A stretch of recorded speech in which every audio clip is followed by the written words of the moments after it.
అబ్బా చిన్న comedy cinema కాదు ఇది. బా నవ్వి నవ్వి థియేటర్లో అందరికి పొట్ట పగిలిపోయాను అనుకో. బా ఏమన్నా సినిమానా ఇది. మనశంకర వరప్రసాద్ గారి సినిమా రివ్యూ. ఈ సినిమా చూసిన తర్వాత నా ఒపీనియన్ ఏంటంటే చాలా రోజుల తర్వాత ఒక full length comedy entertainer cinema చూశానని నాకైతే అనిపించింది.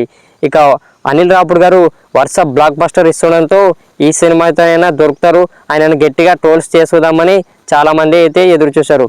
అయితే వాళ్ళందరికీ అనిల్ రావుపూడి గారు ఈ సినిమాతో గట్టిగా సమాధానం ఇచ్చారని చెప్పొచ్చు.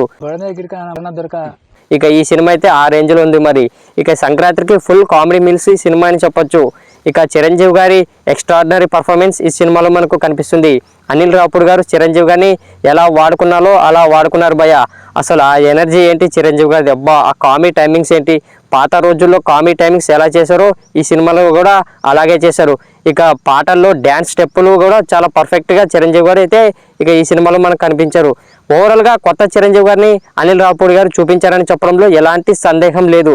ఇక చిరంజీవి గారిని ఆయన అంత బాగా వాడుకున్నారు. చిరంజీవి గారు కూడా ఇక నేను పెద్ద హీరో కదని ఇక ఎక్కడైతే అనుకోలేదు. ఆయన ఎలా కావాలనుకుంటే డైరెక్టర్కి అలాగా మారారు. తన మీద తానే పంచలేసుకున్నాడు. ఇక ఓవరాల్గా చిరంజీవి గారు ఒక సూపర్ స్టార్, మెగాస్టార్ అని అందరికి తెలిసిన విషయమే కదా. ఇక ఈ సినిమాతో మరోసారి నిరూపించారు భయ్య. అసలు ఆ కామెడీ టైమింగు, ఆ ఎనర్జీతో ఇక ఈ సినిమాని వన్ మ్యాన్ షోగా తీర్చిదిద్దారని చెప్పడంలో ఎలాంటి సందేహం లేదని ఖచ్చితంగా చెప్పగలను. ఇక వెంకటేష్ గారి కామెడీ తర్వాత ఇక ఈ సినిమాకు మరో ప్లస్ అయిందని చెప్పొచ్చు.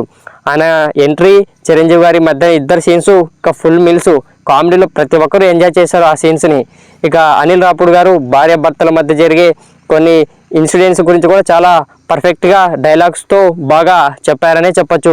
ఇక నయనతార గారికి, చిరంజీవి గారికి జరిగే సీన్స్ కూడా చాలా పర్ఫెక్ట్గా ఉంటాయి. ఇక ఓవరాల్గా సినిమా అయితే చాలా బాగుంది. ఇక భీమ్స్ సెసరీలో బ్యాక్గ్రౌండ్ మ్యూజిక్, పాటలకి అన్నిటికీ చాలా పర్ఫెక్ట్గా సెట్ అయింది. ఇక అనిల్ రావుపూడి గారు ఆయననే కంటిన్యూ చేస్తే బాగుంటుంది అని అనిపిస్తుంది. అంత పర్ఫెక్ట్గా ఈ సినిమాకి ఆయన మ్యూజిక్ని ఇవ్వడం జరిగింది. ఓవరాల్గా సినిమా అయితే ఫుల్ మిల్స్ అని చెప్తున్నాను. ఈ సినిమానే సంక్రాంతికి విన్నర్ అవుతుందని నాకైతే ఫుల్ కాన్ఫిడెన్స్ ఉంది భయ. ఓకే గాయస్, మన శంకర వరప్రసాద్ గారి సినిమా రివ్యూ అయితే ఇదే. మీరు సినిమా చూసారా? చూసింటే ఎలా అనిపించింది అభిప్రాయం కింద కామెంట్ చేయండి. ఇలాంటి రివ్యూస్ కోసం మన ఛానల్ సబ్స్క్రైబ్ చేసుకొని సపోర్ట్ చేయండి. జై చిరంజీవి.